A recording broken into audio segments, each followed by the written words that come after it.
hace que la Fiscalía trabaja con dos testimonios de colaboradores, el de Ricardo Antonio Paredes Reyes y el de Fernando Edmundo Cáceres Andonaire, casi no tocado en la oralización, pero que está en el requerimiento de prisión preventiva. Y frente a un caso de testigos colaboradores, acá usted ya no va a ver al 14, porque el 14 es uno de los que dice que Mario Castillo es insobornable. Recordemos las audiencias que han pasado. El 14 construía todo. Acá, ¿por qué lo traen al 14? Se lo vamos a establecer. Acá siguen siendo testigos colaboradores, pero ojo, con nombre y apellido, lo cual también analizaré en su momento. Ricardo Antonio Paredes Reyes y Fernando Edmundo Cáceres Andonaire. Y vamos a discutir reglas de compensación, vicios de eficacia probatoria y ausencia de corroboración. Siguiente.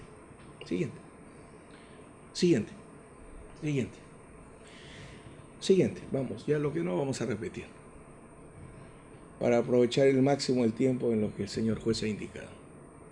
Señor juez, Ricardo Paredes Reyes y Fernando Cáceres Andonaire, si usted se fija en el requerimiento, no se señala que son testigos colaboradores.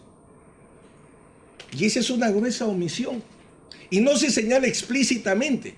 Porque claro, como no se señala que tienen clave, entonces se piensa de que son testigos ordinarios y por tanto la valoración debe ser normal. No debe haber la corroboración de datos nucleares, por sí solos no sirven para sustentar una prisión preventiva como tampoco una sentencia condenatoria. Pero, mire usted, cuando sale no formalizar, esta es la disposición de no formalización ni continuación de la investigación preparatoria, por causa de extinción sustentada en la renuncia de acción penal como consecuencia de la suscripción de un acuerdo de cumplimiento de la sentencia de homologación de colaboración eficaz de la empresa Odebrecht, declaran y se archiva Ricardo Paredes Reyes y Fernando Cáceres Andonaire. Ergo, procesalmente son testigos colaboradores y por tanto las reglas de corroboración aplican perfectamente a ellos, a pesar que el fiscal no lo reconoce expresamente. Y por tanto nos vamos a encontrar que todo el mundo de corroboración que trae la Fiscalía, en el caso de Mario Castillo Freire, al igual que con Richard Martin Tirado, nos obliga a hacer recordar que el tema de prueba nuclear, lo que se tiene que corroborar es la prueba esencial basada en dos testigos colaboradores. En dos testigos colaboradores y en el monto excesivo de honorarios arbitrales. Esa es la sustentación de la sospecha grave, fuerte o vehemente. Dos testigos colaboradores y honorarios arbitrales excesivamente altos, injustificadamente altos. Todo lo demás, como le voy a demostrar, no corrobora el dato nuclear para nada. Por eso es vital que usted distinga si la Fiscalía trabaja con testigos colaboradores o con testigos ordinarios. Sobre el pago de sobornos indirectos, acá ya no hablamos del soborno indirecto, acá ya no es canepa en efectivo, pagando, sacando de jure de jure, no, acá es los sobornos indirectos a través de los honorarios excesivos. Los dos testigos colaboradores que les señalo, Ricardo Antonio Paredes Reyes, Fernando Edmundo Cáceres Andonaire, y esto agrega a la Fiscalía recién en la formalización de investigación preparatoria y jamás en una disposición de investigación preliminar. Sí debo reconocer en las diligencias preliminares, pero no en disposición. Nunca se fijó como tema oficial de investigación, pero agrega gestiones de Horacio Canepa Torre a través de Lourdes Flores para lograr que el árbitro Mario Castillo Freire laude a favor de Odebrecht, y del saque un problema lógico, señor juez. O lo sobornaron con honorarios excesivos.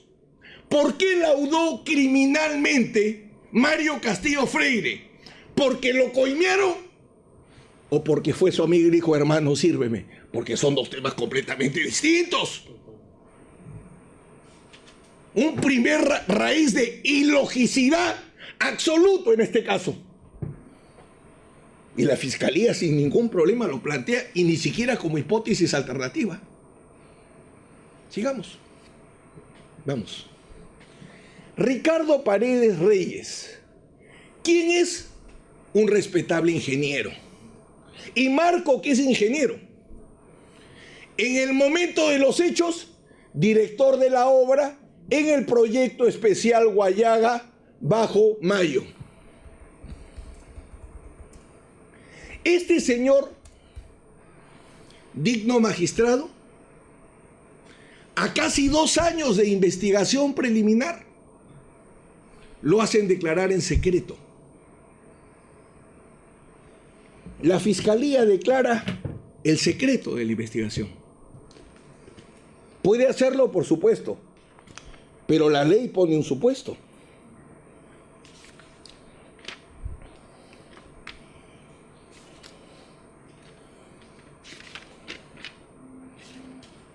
Dice textualmente: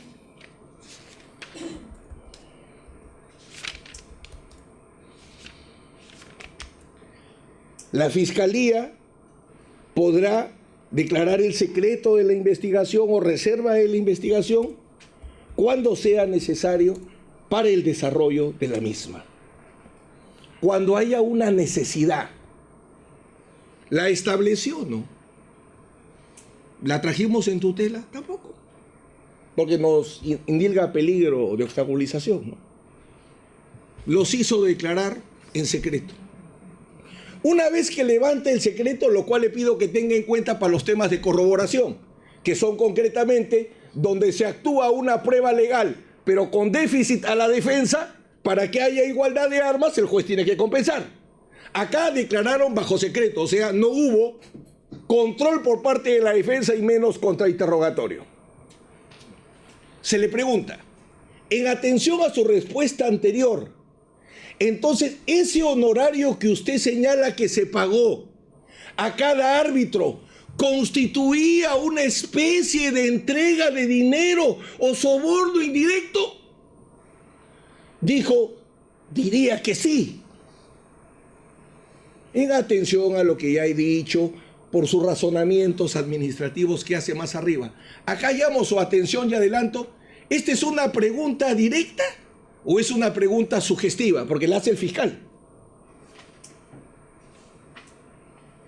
Y lo segundo, porque es evidente que es una pregunta sugestiva, prohibida por la ley, porque le dice, esto sería entonces una entrega de directo, un soborno indirecto a un ingeniero. Y él le dice, diría que sí, afirmación o opinión. ¿El testigo está afirmando o el testigo está opinando? Y no está afirmando, señor juez. Sigamos. En atención a su respuesta anterior, entonces, vuelve a insistir el fiscal. Perdón, es el otro testigo, Fernando Cáceres Andonaire, el segundo, que ahora el señor fiscal lo ha calificado como el brazo derecho del anterior. Este ingeniero también se le pregunta, en atención a su respuesta anterior, entonces, ese honorario que usted señala que se pagó a cada árbitro constituiría una especie de entrega de dinero, soborno indirecto. Ahora entiendo por qué el fiscal quería preguntar solo. No me dejará mentir el doctor que no le gustan las oposiciones. Es más, discuten el derecho de la defensa a formular oposiciones o objeciones a las preguntas. Y no me dejará mentir porque honesto es. Yo creo que está profundamente equivocado, pero no discuto su honestidad. Esa pregunta, y vuelve a decir, podría decirse que sí. Podría. Claro que sí. Nuevamente, señor juez, ¿sería una opinión o sería una afirmación?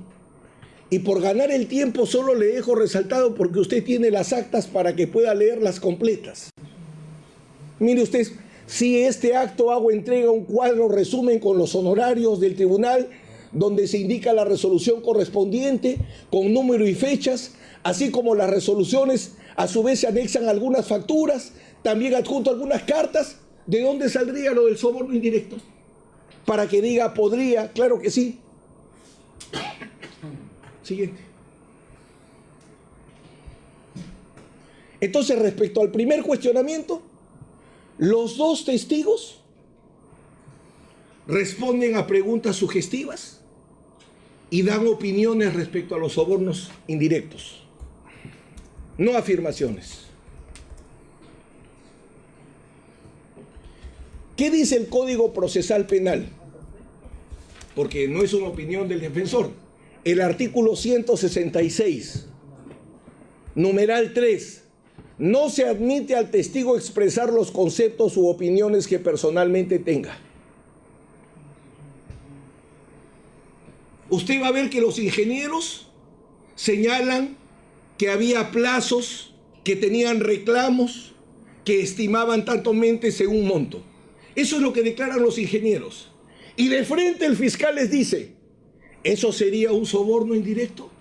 Y ellos dan una opinión. La ley lo prohíbe.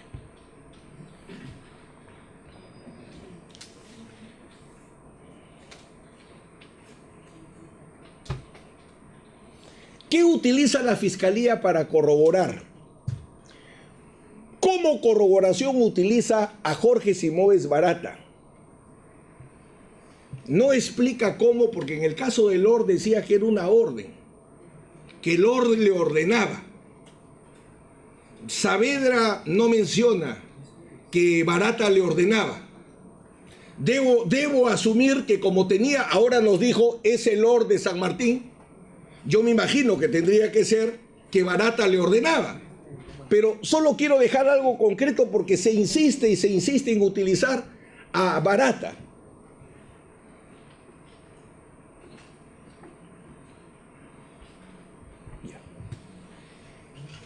Voy a comenzar con la corroboración, señor juez. Primero, el 14 de 2017. El 14 de 2017, señor juez, nunca ha señalado a Mario Castillo Freire como receptor de sobornos directos o indirectos. O sea, jamás el colaborador 14 de 2017, ni en la primera ni en la segunda declaración, menciona a Mario Castillo Freire. Por eso es que el fiscal no lo utiliza como prueba. Sin embargo, por su necesidad termina utilizándolo como corroborador.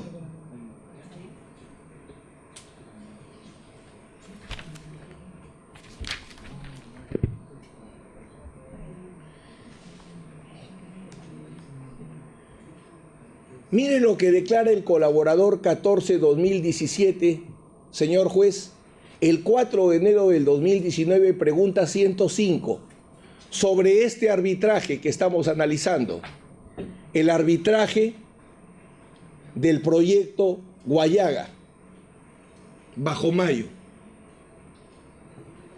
Dice textualmente que Canepa, porque está hablando el colaborador 14-2017 sobre lo que hizo Canepa, dice, el dinero, permítame resumir de frente, corresponde a una asesoría legal que Horacio Canepa hizo para verificar los documentos legales presentados al arbitraje de la carretera Sisa, Cunumbique, Zapatero, en especial todo lo relacionado a la nulidad. Servicio prestado fue el tema legal, luego del laudo parcial sobre el proceso de nulidad ante el Poder Judicial. O sea que el colaborador 14 no dice que Mario Castillo Freire haya recibido algún soborno directo o indirecto, no lo menciona. Pero además dice que lo que Odebrecht le pagó a Canepa fue un pago por un trabajo de abogacía legal, señor juez. Entonces, ¿cómo podría ser una prueba de corroboración de un caso de soborno? Si no mencionan que Castillo fue sobornado y dicen que Canepa en este caso sí recibió un pago legal. ¿Y eso lo dice quién? En la prueba estrella de la Fiscalía, el colaborador 14-2017, que como nadie conoce lo que hizo y no hizo Horacio Canepa. Declaración de Jorge Enrique Simoes Barata. Es otra prueba de corroboración del dato nuclear, Mario Castillo Freire fue sobornado indirectamente porque solicitó honorarios excesivos como un soborno encubierto en el arbitraje en el que participó. Hemos visto el 14, 0. Vamos a Barata. Con Barata, señor juez, solamente voy a citar para no repetir. En la página 16 se le pregunta: ¿existió otro mecanismo de soborno directo o de entrega directa de dinero a los árbitros y funcionarios públicos del Estado peruano para que Odebrecht obtenga laudos favorables? Los conocimientos que tengo, que la persona nuestra para poder gestionar los procesos arbitrales era el señor Horacio Canepa. Lo que hacía con los recursos, cómo lo aplicaba, si tenía otros socios en el proceso, si tenía otras personas a quienes les transfería parte de ese dinero, es de completo desconocimiento nuestro. Página 16. Pero como ayer me quedé con la 16, o antes de ayer, perdón, y el doctor Juárez insistía, y con él hemos estado en Brasil, le hago recordar la página 31 y 32. Y vuelve a decir: usted tiene conocimiento si el señor Horacio Canepa conversaba con los otros árbitros que iban a decidir algún laudo para efectos de que estos laudos salgan por una unanimidad a favor de la empresa. Sí, hacía parte de los comités como usted, o sí hacía, sí, era uno de los árbitros que estaba juzgando, ¿no? Entiendo que sí. Yo no sé cómo sabría decir si él tuvo contacto con los otros árbitros, si él pagó a los otros árbitros, si él influenció a los otros árbitros. Páginas 31 y 32. Página 53, señor juez, ahora ya no es el fiscal, le pregunta el procurador y la fiscal brasilera le permite volver a preguntar lo mismo. En estos pagos se hicieron para influenciar en los árbitros. Jorge Barata, ese pago, el origen de él era para que el señor Horacio Canepa trabajase en los documentos, en las representaciones, en su sustentación, en los argumentos. Esto era la motivación y el objeto inicial de los pagos. Naturalmente, a partir del momento en que pasa a ser árbitro, no. O sea, ese pago no solo era para preparar los documentos, pero al final también, ya que estaba teniendo un voto dentro del proceso, terminaba siendo influenciado por ese voto. Con lo cual reconoce que las operaciones estructuradas eran para Canepa. O sea, lo que Barata dice, y usted lo va a ver, Barata dice: a Canepa recibía pago legal y pago ilegal. Pago legal por los servicios que realizaba como abogado, pago ilegal cuando lo metemos como árbitro. Pero el mecanismo, sobornos directos, y peor, sobornos indirectos con honorarios excesivos, 0. Y de acuerdo a la tesis del fiscal, acuérdense el organigrama, Barata ordenaba la continuación, ni siquiera la creación, la continuación del mecanismo de corrupción directo o indirecto. Esa es la tesis de la fiscalía. Siguiente. Sigamos, ya dejemos a Barata. En la 60, en la 61, en la 70, ese es Jorge Enrique Simónez Barata. Mas él no estaba delegado para que Odebrecht para pagar sobornos a otros árbitros. Solo el señor Horacio Canepa, pero él no estaba autorizado por Odebrecht para pagar sobornos a otros árbitros. ¿Cómo puede ser prueba de cargo, señor juez? Y tantos días tenazmente insistir, hasta hace un momento usted ha visto, sí conoce al cantor. ¿Y todas esas respuestas? Los testigos no son tela que se cortan. Principio de indivisibilidad, hay que empezar a trabajar con derecho. La prueba testifical se puede dividir, le creo esta parte, en esta parte el testigo dice la verdad y en esta parte es mentiroso. Si es mentiroso ya no se le cree. Siguiente.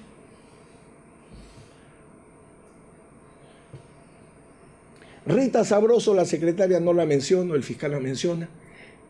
Héctor García Briones, ¿quién es? El gerente de Caral, porque Odebrecht, señor juez, Odebrecht no litiga directamente en el arbitraje. Contrata a una empresa para que esa empresa se encargue de armar la demanda y litigar. Como que Odebrecht en vez de contratar a un estudio, Odebrecht contrató a Caral. Y la cabeza de Caral era un ingeniero, Héctor García Briones. Por cierto, había abogados también. Héctor García Briones, gerente de Caral. Equipo a cargo de la defensa de Odebrecht, parte demandante. No narra nada sobre sobornos en el proceso arbitral. Cero soborno, cero honorario excesivo. Juan Berlanga, este es clave. Juan Berlanga Zúñiga, abogado litigante. Nosotros lo pedimos como testigo, señor juez, en la investigación preliminar, ya cuando vayan las reglas de compensación, y el fiscal no quiso traerlo. Él era el abogado de Caral. Venga para que declare. No narra pago de sobornos en el proceso arbitral.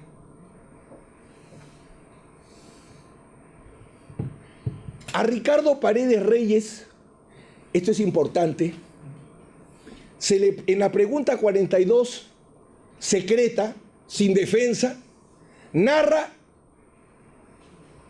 que Mario Castillo Freire se le debía convencer como perito altamente capacitado. Mire usted lo que dice, señor juez, textualmente. Como no lograron ponerse de acuerdo para escoger al presidente del tribunal, tuvieron que acudir al OCSE. El OCSE designa como presidente a Mario Castillo. Acá no lo visitó, no lo eligió ni el gobierno regional, ni lo eligió Odebrecht. Lo elige OCSE. Y mire, señor juez, lo que dice.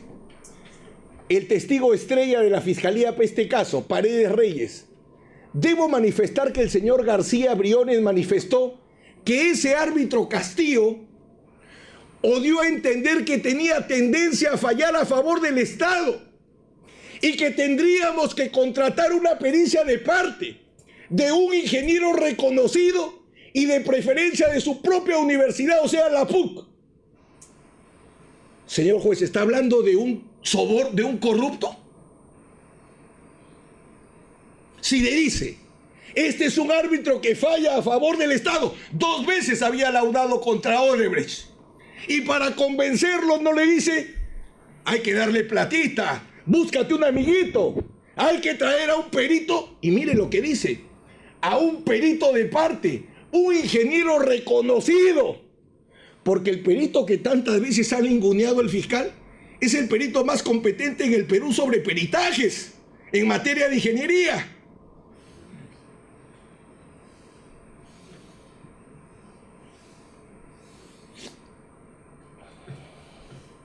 Es más, Ricardo Paredes Reyes, que es el testigo que opina que eran sobornos indirectos,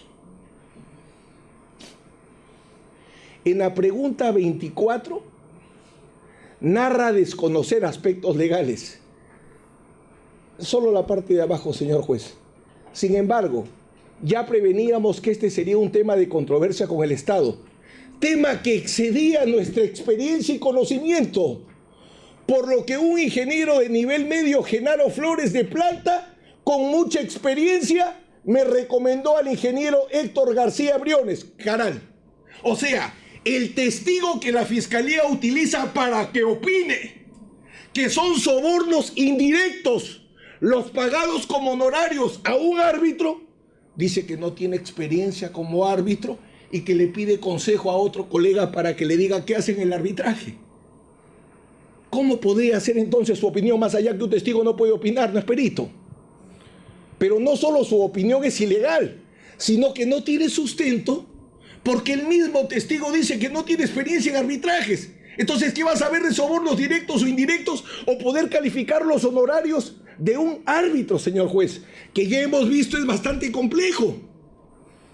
Un ingeniero que se reconoce inexperto en arbitrajes, ¿va a poder calificar la acumulación de pretensiones, que es el otro punto que vamos a ver? ¿O si el monto es excesivo o no? Si él mismo dice que no sabe nada de arbitrajes. Siguiente.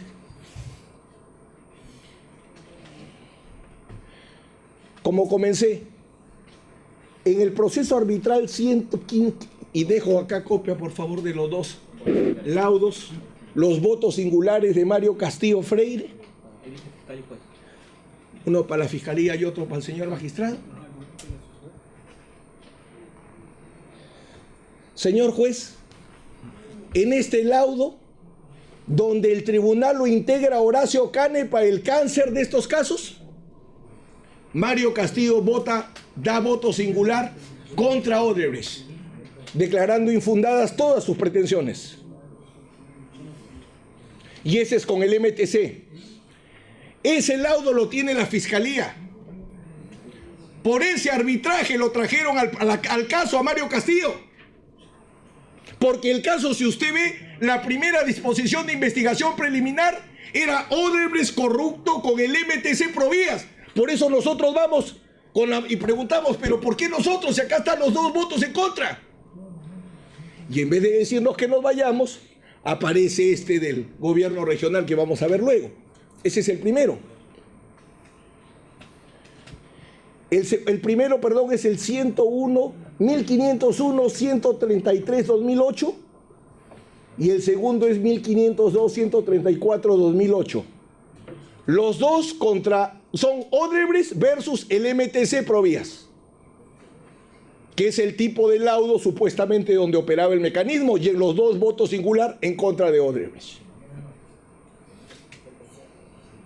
Vamos a las fuentes de información documental.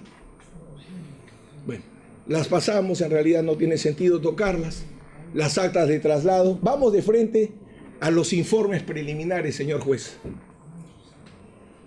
El informe preliminar 01-2019, que es elaborado por el experto en contrataciones, así se le pone, Eric Saavedra Chávez.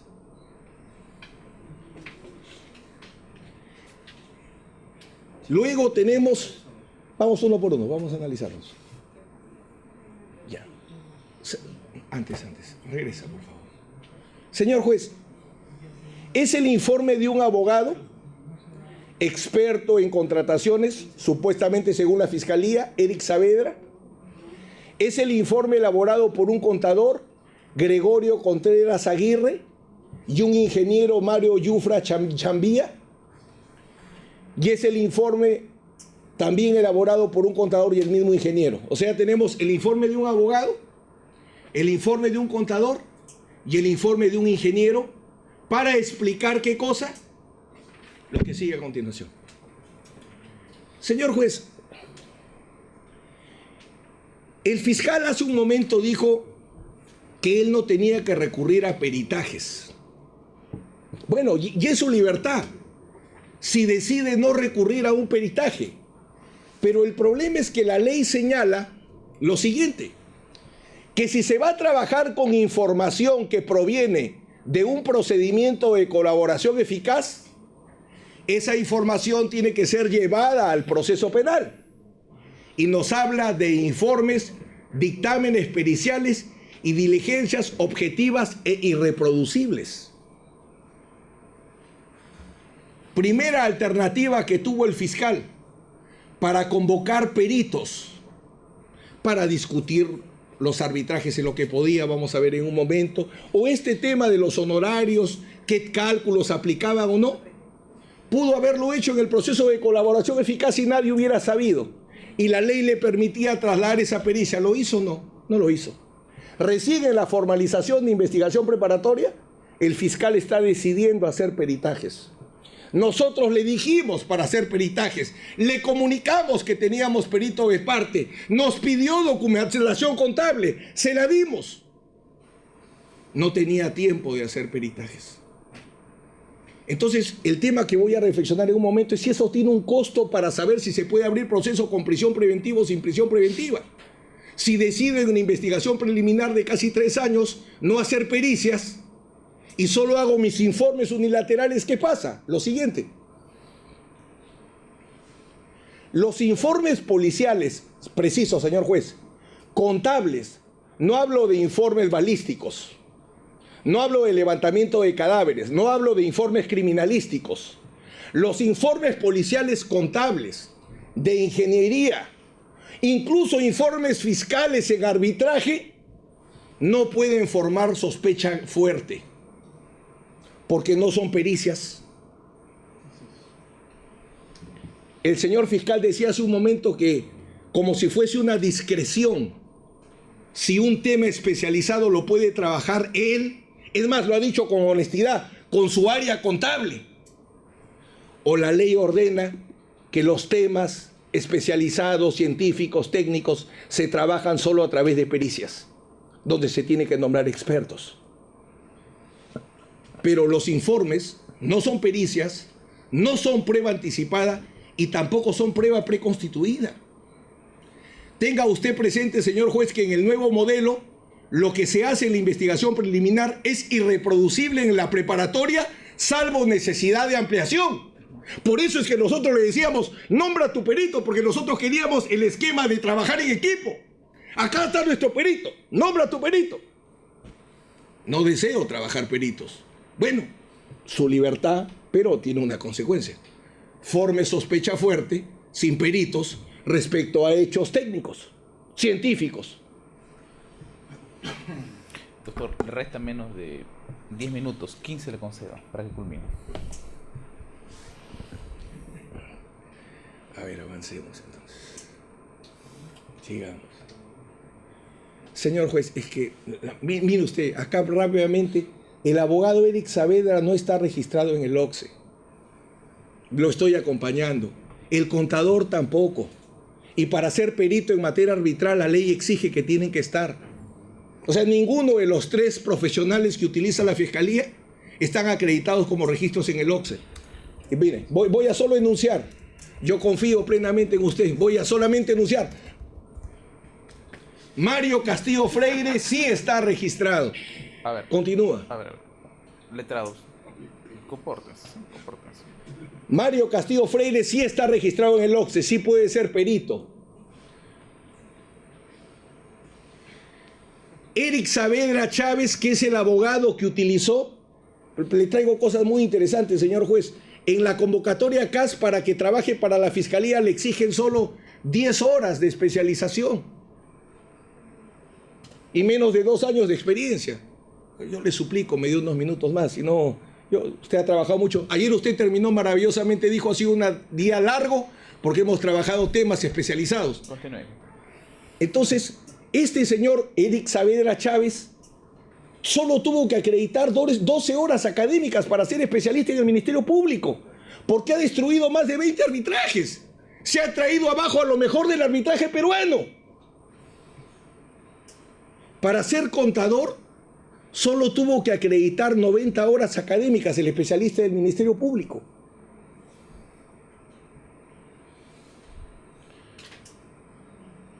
Mire, señor juez, a Edwin Saavedra, el abogado, porque un ingeniero y un contador, no voy a demorarme, no van a examinar un arbitraje, ¿no? No van a analizar las reglas de la prueba de oficio, porque acuérdense que los cuestionamientos son dos. ¿Por qué se acumuló? O sea, analizan la acumulación de pretensiones. Y lo segundo, ¿por qué no se trabajó con una prueba de oficio, existiendo 2 pericias de parte? ¿Acaso el juez de oficio puede sustituir a una de las partes? ¿Cuáles son las reglas de la prueba de oficio? Eso lo conoce un contador o lo conoce un ingeniero, no tendría que ser un abogado. Por eso rápidamente digo, el contador y el ingeniero fuera. Me quedo con el abogado. El abogado lo designaron el 27 de junio del 2019 y su valiente informe lo entrega el 9 de agosto del 2019, estudiando 26 expedientes arbitrales. Solo tuvo 1 día y medio por caso. Seguimos. Avancemos.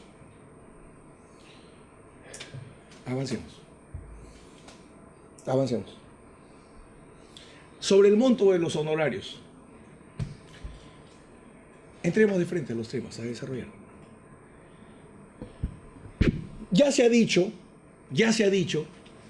que el honorario de un arbitraje ad hoc no está sujeto a ningún límite máximo.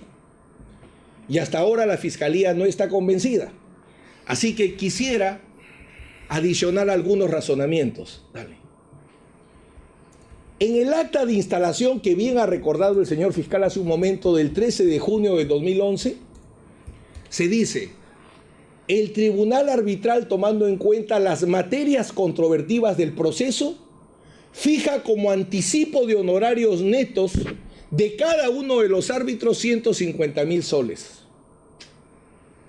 En el eventual caso que la cuantía de la demanda implique mayores gastos arbitrales a los inicialmente fijados o la complejidad del asunto de la controversia así lo amerite, a sola discreción del tribunal arbitral, la secretaria quedará facultada para hacer una nueva liquidación de los honorarios. Y recuerde, señor juez, que acá las dos partes no están amañadas. Está el gobierno regional de San Martín y el proyecto Guayaga Alto Bajo, que pudo haber reclamado la regla de instalación, por ejemplo. Siguiente. El Decreto Supremo 184/2008, reglamento de la Ley de Contrataciones del Estado, no establecía referencia a tabla alguna para el cálculo de los aranceles. Siguiente. Esto es ratificado por 13 peritos expertos en arbitraje, aportados mediante escrito número 38, inexistentes para la Fiscalía. No los voy a repetir por la velocidad, pero es lo mejor del arbitraje peruano. ¿Qué dice lo que sostienen los imputados? Que siendo árbitros de gran calidad, por ser imputados, ya no están capacitados para que se les crea. Bueno, todos los árbitros señalan exactamente que no existe ese tope para decir el honorario es excesivo si no hay un tope. Los 13 fueron presentados y no aparecen ni mencionados. Lo critican, siguiente, a mi patrocinado, porque el fiscal dice, como fue recusado, debió devolver los honorarios y no los ha devuelto. Entonces, sin desconstruir, diría, ese es un indicio de deshonestidad, es un hombre que se agarra a la plata. Eso es lo que demuestra que ha recibido un soborno. Rápidamente. ¿Qué dice la ley para devolver? Primero, él presenta su renuncia, señor juez. El 26 de octubre del 2017, él renuncia al cargo ante el OCSE. Adicionalmente, OCSE declara improcedente una recusación formulada por el proyecto especial Guayaga y Bajo Mayo contra Mario Castillo Freire, justamente porque había renunciado. Siguiente. Ahí está el argumento, está la resolución, obra en el expediente. Sobre la devolución de honorarios, señor juez, el fiscal le ha citado la declaración de Rita María Sabroso Minaya y ha dicho, solo quiero recoger el punto de que no han devuelto, pero no le ha permitido cuál es la explicación legal. Y la explicación legal se señaló en el escrito número 27, pero la Fiscalía no quiere ver la defensa. En los casos de renuncia, es la directiva 012-2016 OCSE, en los casos de renuncia al caso, recusación declarada fundada, etcétera, etcétera, etcétera, a pedido de parte resuelve el OCSE. O sea, la devolución la solicitan las partes y la decide OCSE, no Mario Castillo Freire. Entonces, ¿de dónde el fiscal construye el indicio que como no devolvió, recibió entonces un soborno?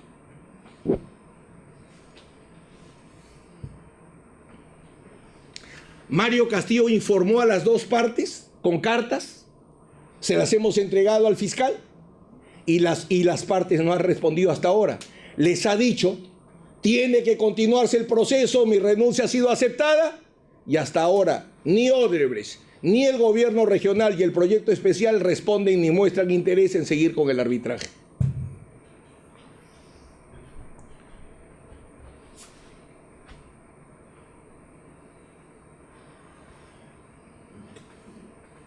Señor juez, hubo diversos pagos.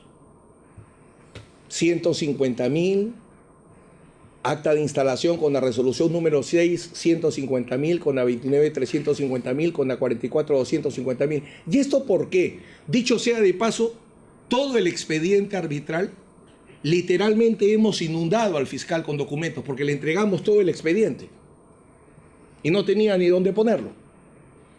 Todo el expediente arbitral ha sido entregado, completito, por nosotros, porque como administraba el estudio el arbitraje ad hoc, acá está, fiscal. ¿Qué es lo que quiero señalar? ¿Cuántas pretensiones? Mire usted, cuando recién se fije el adelanto, El arbitraje arranca con un pedido de arbitraje. Y en el pedido de arbitraje se señalaron solo dos pretensiones. Dejar sin efecto una resolución general para que la entidad pague 42 millones y pico de soles y que asuma las costas y costos. Pero en la demanda, pero en la demanda se formulan 12 pretensiones principales, objetivas y originarias, 11 pretensiones subordinadas, 2 pretensiones accesorias. Y si usted le da una sola leída a la demanda, señor juez, porque el fiscal dice, esto fue trucho. Basta solo leer la demanda y ver el objeto de cada pretensión para alguien que conozca mínimamente sobre derecho de obligaciones. Y Mario Castillo Freire, el fiscal arrancó diciendo ahora, es el monto de arbitraje cobrado más alto de la historia. Me gustaría ver dónde lo va a probar. Yo sí represento al autor o coautor, para ser exacto, de la obra más grande de la historia del derecho peruano en materia de obligaciones. Ese es Mario Castillo Freire. Así que está en capacidad de entender qué cosa implica pretensiones principales, subordinadas, alternativas, derivadas de las obligaciones de las partes. Doctor, desarrolla peligro procesal. Ya. Lo efectuar. Ya. Vamos al peligro procesal.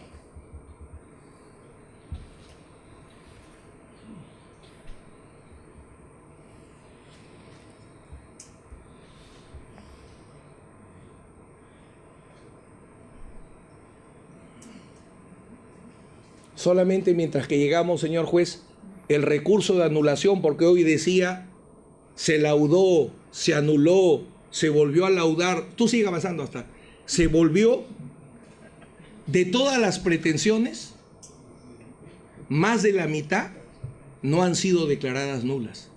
La mayor parte del laudo sigue viva. En mi PowerPoint tengo el número preciso de las fundadas, de las confirmadas, de las anuladas. Por eso es anulación parcial. Otra razón para saber cómo se va a devolver, quién va a liquidar qué se devuelve. Pero mucha parte de ese laudo el Poder Judicial dijo es correcto, porque es anulación parcial. Ahora sí, vamos a los peligros. El fiscal habla de peligro procesal de fuga. Entremos a los criterios de frente. Él, sostiene que la insuficiencia del domicilio conocido y se basa en la resolución administrativa, ni toco el tema.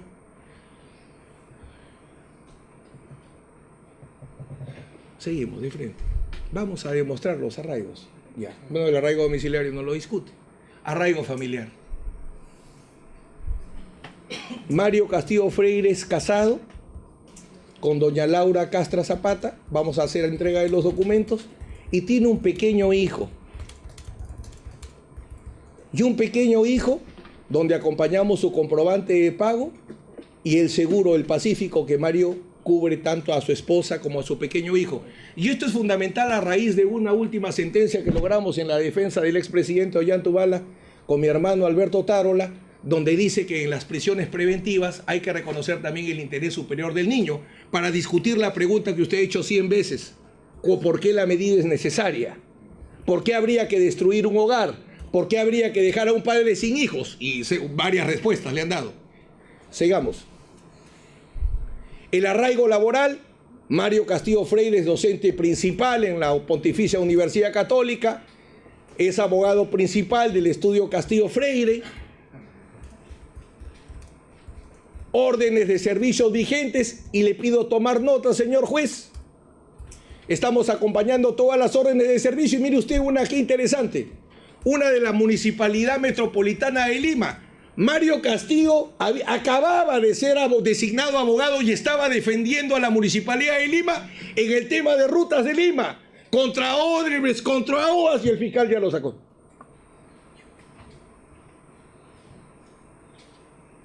Vamos a ver qué le va a significar, como puede ser reemplazado seguramente por 500 abogados igualitos, como sobran los abogados como él acá en Lima.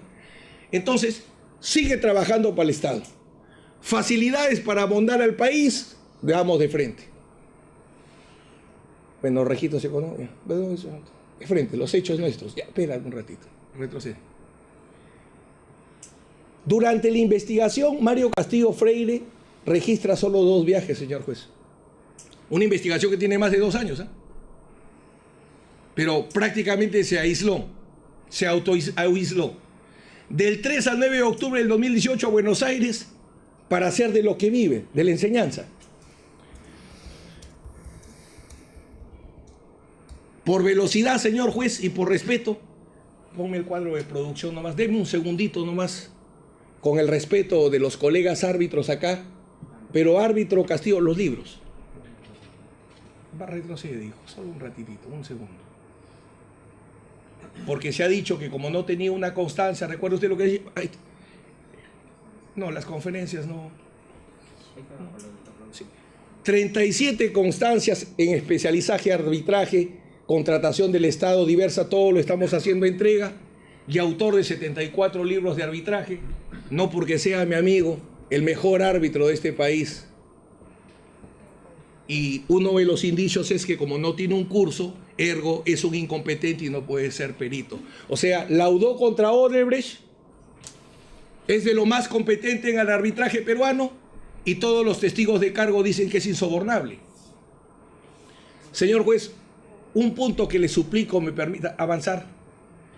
Recuerde que acá me están agregando que él es, disculpe que haga una interrupción, finalmente acá no es soborno, sino le decían en la mañana que Lourdes Flores ha hecho gestiones porque Canepa le pide que las haga. El 014, que conoce lo que hizo Canepa, dice que nunca hubo ninguna gestión. No habla de ninguna gestión. Y Lourdes Flores, señor juez, ha declarado, y en la parte pertinente que establezco, dice lo siguiente: al inicio de la diligencia usted me acaba de informar que me ha traído como testigo para hablar si yo he tenido alguna influencia sobre Mario Castillo Freire. Usted no me ha hecho preguntas sobre ese tema, así que yo le quiero señalar, jamás hice gestiones. Luego presenta un escrito Lourdes Flores donde dice, quiero ampliar. Y cuando nosotros nos enteramos, presentamos un escrito y le decimos que se amplíe. Nunca se hizo. Sigamos. Solamente, señor juez, como repito, 2018 un viaje, 2019 un solo viaje. Sigamos. El comportamiento, porque habla del comportamiento. Señor juez, habla el señor fiscal de un acta de inconcurrencia. En el escrito se había equivocado en el requerimiento y había puesto 2, pero eran la misma. Habla del acta de inconcurrencia del 5 de marzo del 2019, por la cual Mario Castillo no habría declarado. Acabamos de presentar lo siguiente. Con escrito 9 del 1 de marzo se solicitó la reprogramación en razón del derecho a la preparación, tiempo para preparar la defensa. El acta de concurrencia, mire, en eso es correcto el señor fiscal, por eso no discuto su honestidad, no pone de inconcurrencia. Mire, pone acta de concurrencia a pesar que no había ido, no sé si es un tema de inconsciencia, porque el 5 de marzo del 2019 dice, dicha diligencia no se lleva a cabo en razón a que el referido investigado presentó su escrito el 1/3 del 19 solicitando reprogramación de su declaración. Y en la providencia 427, el fiscal dice, cumple con justificar la inasistencia de su patrocinado a su declaración programada. Teoría de los actos propios. Si justifica la inasistencia, ¿cómo va a ser peligro procesal? La inasistencia por el mismo fiscal. Justificación y peligro procesal. Regla de los actos propios. El mismo hecho no puede tener significados contrarios. En la providencia 448 reprograma y vamos a declarar, señor juez, y ahí estuve yo, desde las 8:40 de la mañana hasta las 7:19 de la noche, sin almuerzo y sin lonche. O sea, ¿dónde estaría pues la afectación? Mi querido doctor, ¿dónde? Siguiente. Acta de concurrencia le da el señor fiscal. Siguiente. Dice que no cumplimos con requerimientos de información. Yo creo que se ha referido a otro, porque, señor juez, Providencia 508, requerimiento fiscal de exhibición y entrega de documentos. Dice que no hemos entregado esos documentos del señor fiscal y nosotros, mediante escrito 14 y mediante escrito 15 que hemos acompañado, presentamos todos los documentos del requerimiento de la Providencia 508. Nos pide carta de renuncia, hoja de vida documentada, certificados, diplomas, resoluciones, etc. Todo lo entregamos con escrito 14 y escrito 15. Y la Providencia 503 que dice que incumplimos, requerimiento de recibos de honorarios. Ese requerimiento ya se ha explicado largamente que fue dirigido a las instituciones y no a Mario Castillo. Culmine, abogado. Sí, avancemos. Estamos acompañando todos los actos de defensa que hemos hecho. Hemos presentado 25 escritos aportando información a lo largo de la investigación preliminar. 17.000 folios hemos entregado y 20 tomos de todo el expediente arbitral ad hoc.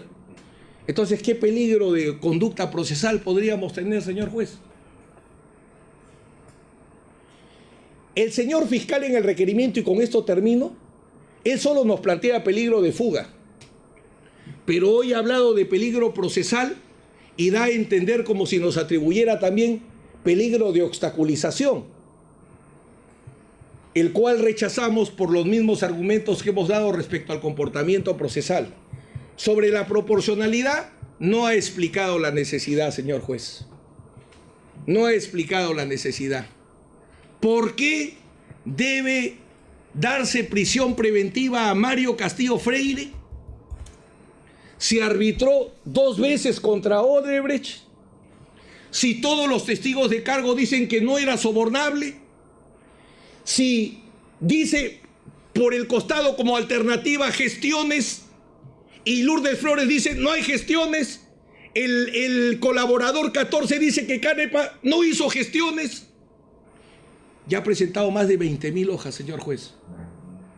Ya lo manifestó. Entonces, lo que nosotros solicitamos en este caso es que, en aplicación del artículo 271, inciso 4, se declare infundado el requerimiento de prisión preventiva y se le dé una comparecencia simple. Y permítame terminar con esto, señor juez. En este mismo tribunal, cuando defendía a otro colega, Aurelio Pastor Valdivieso, se conculcaba el libre ejercicio de la abogacía y tuvo que ir hasta la Corte Suprema para establecerse que el libre ejercicio de la abogacía no puede ser afectado, como lo dicen centenares de defensas de abogados por procesos por terrorismo, donde por defender personas los confundían con terroristas. Hoy los árbitros, por ejercer legítimamente su profesión de abogados como árbitros, son criminalizados y hoy pretenden ser presos con un requerimiento que no tiene las bases constitucionales y legales señaladas. Por eso solicitamos que se desampare y que se dé solo una comparecencia simple. Señor fiscal, ¿va a hacer uso de la réplica? Sí, señor juez. Lo escucho. Muchísimas gracias. Señor juez, si le contamos la película del Guasón, que es un angelito que tiene un querubín y que incluso le ponemos una música de cuna, al Guasón lo vamos a hacer aparecer como un ángel. Pero la película no hay que contarle con un argumento lleno de galimatías. La película hay que contarlo como se soporta en la documentación. Y el Ministerio Público le ha traído a usted un caso muy fuerte. Y en este caso no es una invención. En este caso, señor juez, los mismos directivos de Odebrecht que participaron en este proceso arbitral contaminado son los que han señalado que el honorario encubierto ha sido 1 millón por cada árbitro y eso le facilitaba el interés que tenía Odebrecht.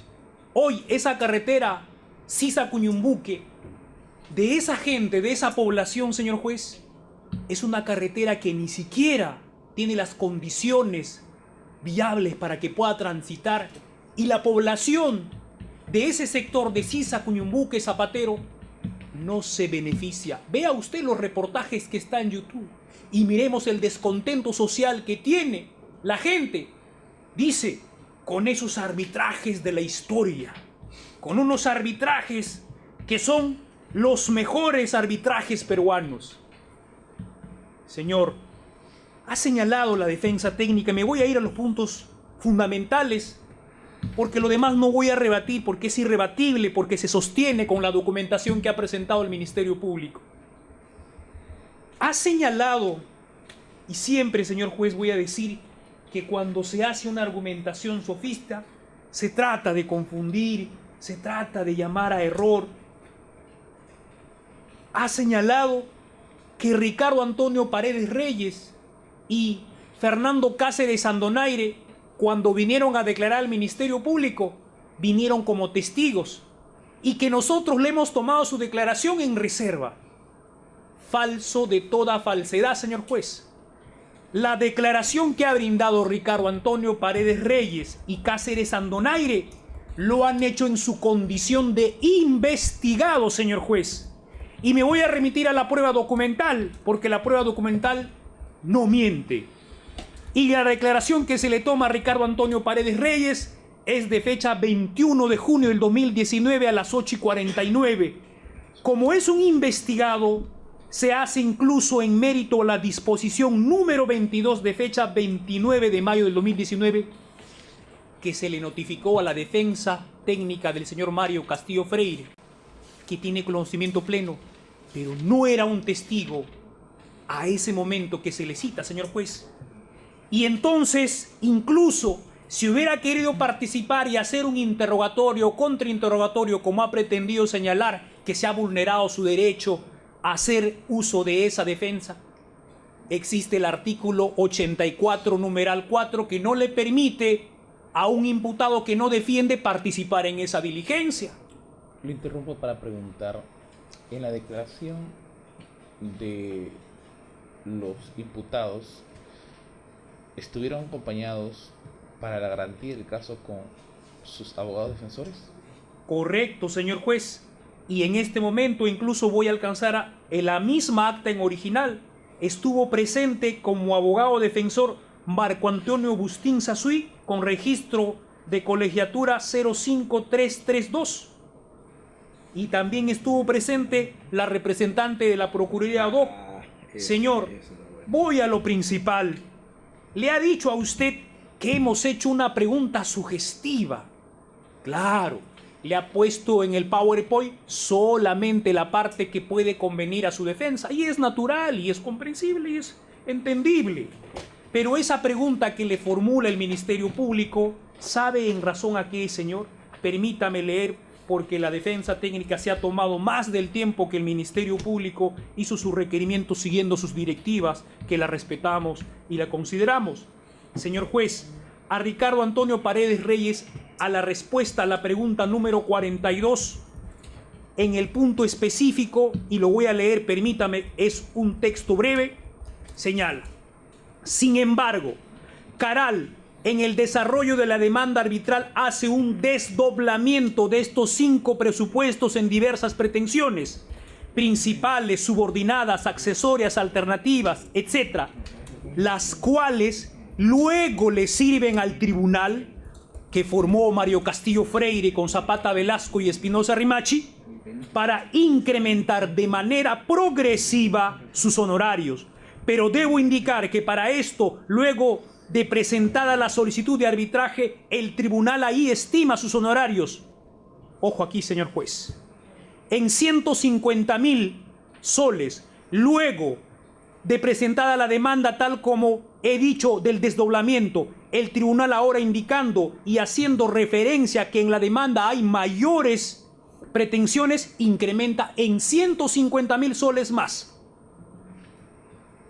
por cada árbitro. Entonces, en octubre del 2011, luego el 23 de mayo del 2012, el tribunal hace una sumatoria de las supuestas demandas, dice supuestas demandas, llegando a un valor superior a los 100 millones de soles como monto controvertido.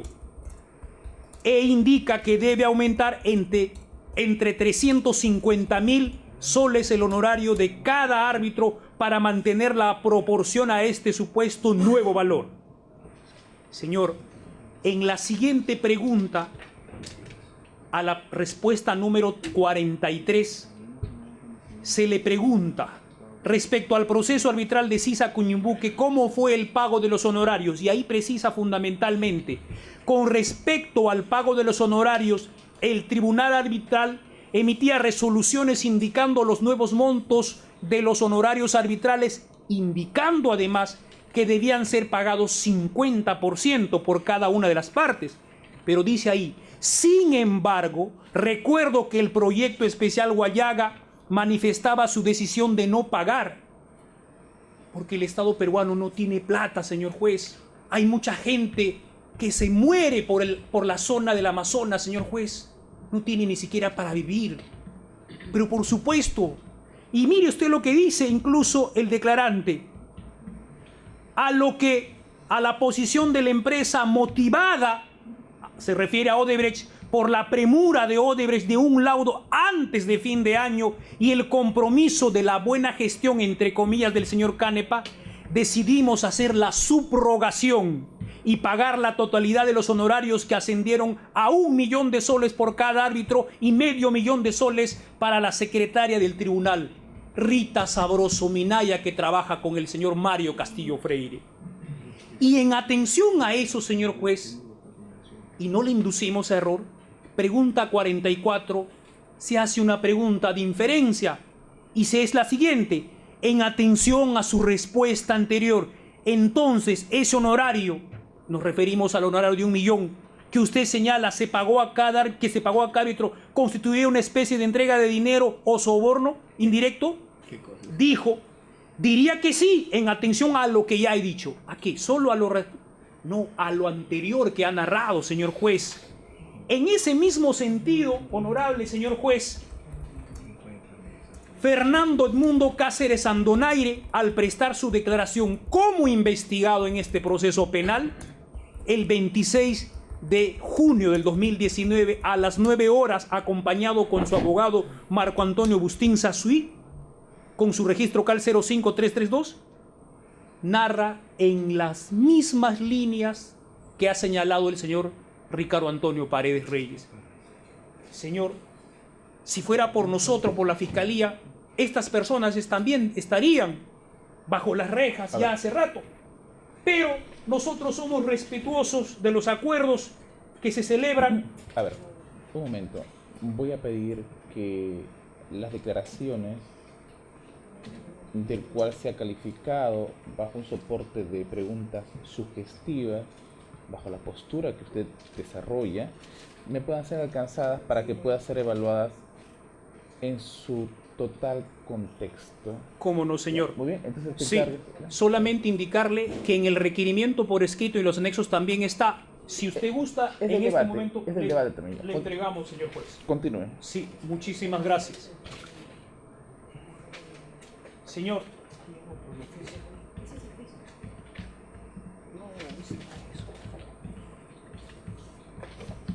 Señor, la defensa ha señalado de que, como es un testigo, equivocadamente ya lo demostramos que no es un testigo ni Cáceres Andonaire ni Paredes Reyes, entonces no se le ha dado la oportunidad a contrainterrogar, y que incluso no sabe si le estamos dando el tratamiento de un colaborador o de un testigo.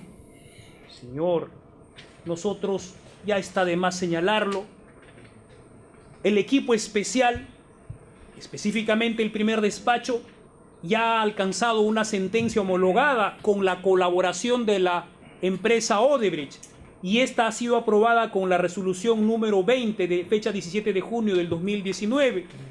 Pero este Ministerio Público, además, tiene, señor,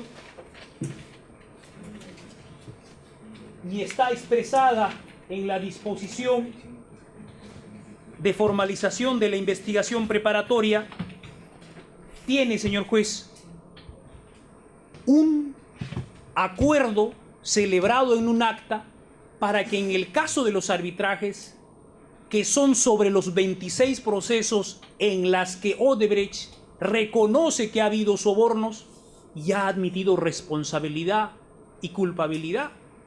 Entonces, en consecuencia, señor juez, estos señores que están investigados, que el acuerdo que no lo tiene este despacho, que lo tiene otro despacho, el equipo especial, así lo señala en la formalización, forman parte de la sentencia por homologación, en este caso de la colaboración que tiene la empresa Odebrecht, señor juez. Asimismo, puntualmente también ha hecho referencia a que el Ministerio Público le ha negado su posibilidad de ejercer su derecho de defensa cuando Martín Castillo Freire ha pedido que venga a declarar Juan Berlanga Zúñiga, y que le hemos negado que él hubiera podido aportar. Lo decimos con mucho respeto, pero parece que no ha leído toda la carpeta fiscal, señor. El señor Juan Manuel Berlanga Zúñiga, en fecha 7 de diciembre del 2018, ha venido a declarar en condición de testigo, señor. Y su testimonio, obviamente, no solamente ha sido en negación, y a esa declaración testimonial previamente se le ha notificado al señor Mario Castillo Freire a través de su defensa técnica que ellos no hayan ido a hacer el contradictorio. Problema de ellos, señor, no problema de la Fiscalía, como si ha concurrido, por ejemplo, la Procuraduría. Señor, además debe verse algo muy importante. Juan Berlanga Zúñiga, como lo ha reconocido Paredes Reyes y Cáceres Sandonaire, formaba la parte jurídica de Caral, y como dicen estos dos directivos de Odebrecht, Caral se ha encargado de hacer el ropaje jurídico, y por eso la defensa técnica ha señalado: basta leer la demanda para comprender el nivel de un arbitraje de esta naturaleza, ensalzándola como grande. Pero lo que no nos ha dicho, y está en la documentación, ¿quién ha hecho el ropaje jurídico de este arbitraje, señor juez? No lo dice la Fiscalía, lo dicen los mismos directivos que estuvieron investigados. Juan Berlanga Zúñiga, Héctor Hugo García Briones y el que en paz descanse Iván Galindo Tipacti, que aparecía en la sombra, señor juez. Claro, esa demanda fue la base para que este arbitraje, señor juez, sea desdoblada en las pretensiones. Señor, ha señalado también que los honorarios que ha cobrado este tribunal arbitral, por cada árbitro 1 millón y en su conjunto 3,5 millones al tribunal, dice que no es el único, que hay otro, que no sé cómo hemos llegado a esa regla comparativa. Nos hubiera gustado señalar en qué otro arbitraje nacional peruano en la historia, al menos contemporánea, ha habido otro que compita en similar situación, en similar naturaleza. No lo hay, y por eso no presenta ningún contraindicio y no va a sostener, señor juez. Culmino, señor, con señalar lo puntual. Ha hecho referencia, honorable señor juez, que existe, ha citado al decreto supremo 184 y ha hecho referencia al artículo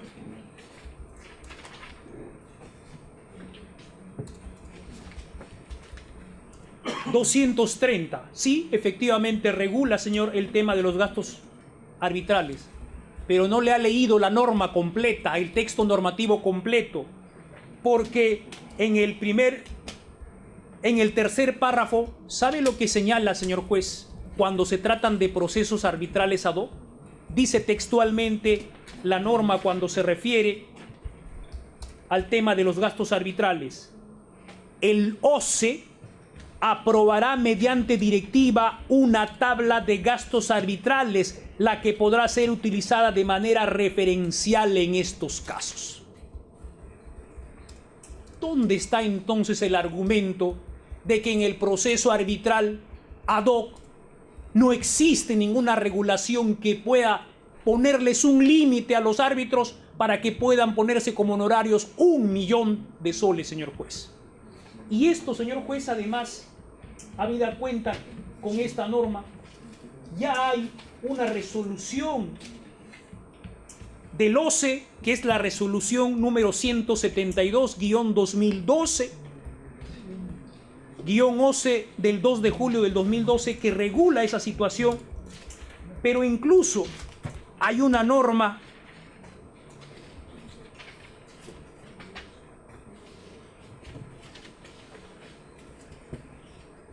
que tiene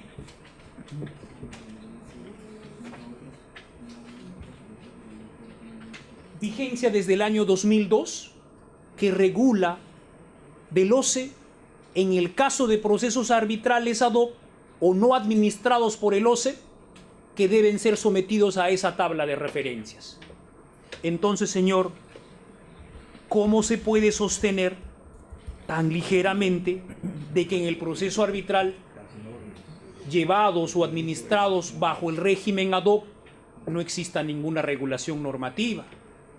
Señor, sobre el tema del peligro procesal, no lo vamos a rebatir porque es suficientemente evidente lo que le hemos presentado a su judicatura, y con lo cual peticionamos que la medida solicitada y rogada a su digna judicatura, esto es, la prisión preventiva como medida coercitiva para asegurar el proceso, sea estimada por su digno juzgado. Por mi parte, he concluido, señor juez. Muchas gracias. ¿Va a hacer uso de la dúplica? Por favor, señor juez, porque frente a Guasón está Batman, ¿no? A él le gusta el señor fiscal Guasón, a mí me gusta Batman. Razones, abogado. Él comenzó con Guasón, se lo ha dejado. Razones. Pues, ¿saben? Me busca, me tiene que encontrar.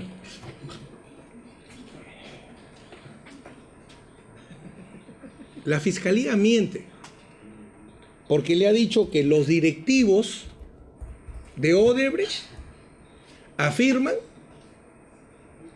que mi patrocinado ha solicitado un soborno encubierto a través de honorarios profesionales exorbitantes. ¿Qué directivo? Emplácelo, por favor. Segundo, ha mentido y le pido que me autorice mañana. Yo le voy a traer la resolución de reserva. Acaba de decir que es falso, que estas declaraciones se han dado bajo reserva. En el escrito, para eliminar el peligro procesal, hemos presentado el escrito donde solicitamos la ampliación de estos testimonios. Y el argumento que utilizamos es, como este testimonio se ha realizado bajo el secreto y hemos tomado conocimiento levantado los 20 días, permítanos interrogar o interrogue usted. Está el escrito. Y mañana le traigo la resolución sin falta.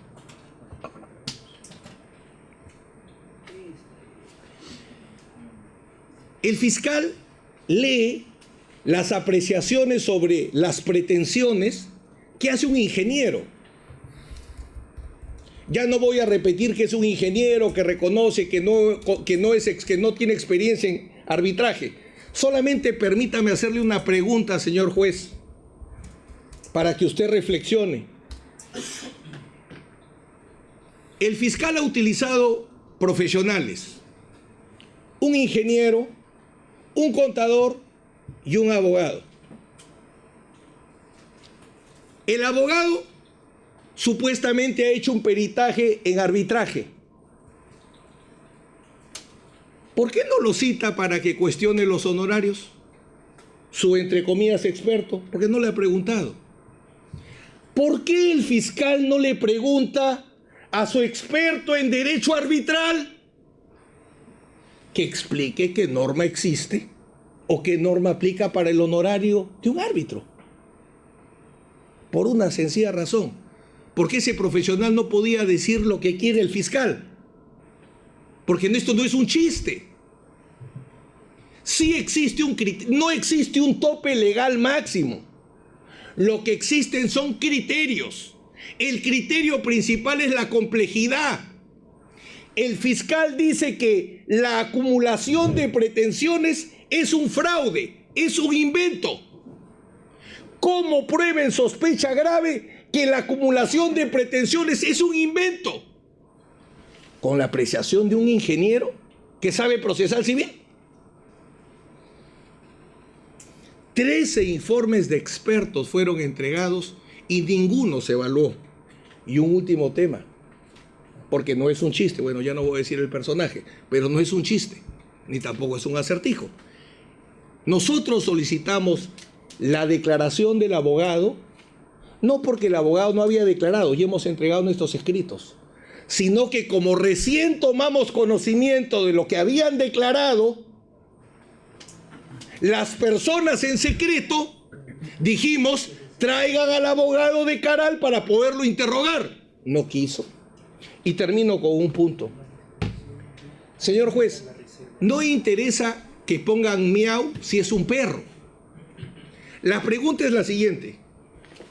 Dos señores que declaran. Usted ha pedido las actas. Le pido el final de las actas de los dos testimonios, que dice que son declaraciones de investigados. En este acto la defensa técnica solicita, la defensa técnica de ellos, solicita hacer una precisión conforme a lo siguiente: que la declaración que mi cliente ha brindado de forma libre y coherente se ha realizado sobre la base de la resolución organizacional número 04-2019 de fecha 10/4 del 2019 y sobre la base también del acuerdo de colaboración eficaz de la empresa firmado el 15 de febrero del 2019 en la ciudad de Sao Paulo, República Federativa de Brasil, y homologado el 17/6 del 2019. Si el señor es un colaborador eficaz, ¿qué dice la ley de cómo se incorpora un proceso en el Perú? Y con esto termino.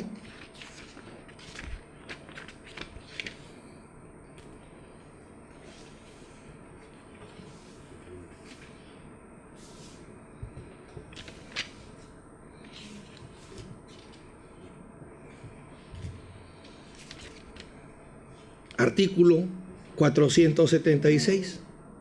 El fiscal incorpora al proceso cuando es un proceso de colaboración no terminado mediante el acta que utilizó en otro momento. Pero cuando es un acuerdo de colaboración terminado y en cuya ejecución se viene, se declara como testigo y por eso declaran con nombre y apellido. Y por eso permite la participación de la Procuraduría. Porque yo termino con esto. ¿Por qué el procurador podría intervenir y no el defensor? Si el procurador lo que va a perseguir está en la investigación preliminar, está preparando una acción civil. En la investigación preliminar, ¿qué prepara la defensa? Entonces, constitucionalmente, si el procurador puede intervenir, la defensa debe intervenir. Entonces, no es que sea un investigado. Es un testigo colaborador y teníamos derecho a intervenir, o por lo menos a que el fiscal lo interrogue.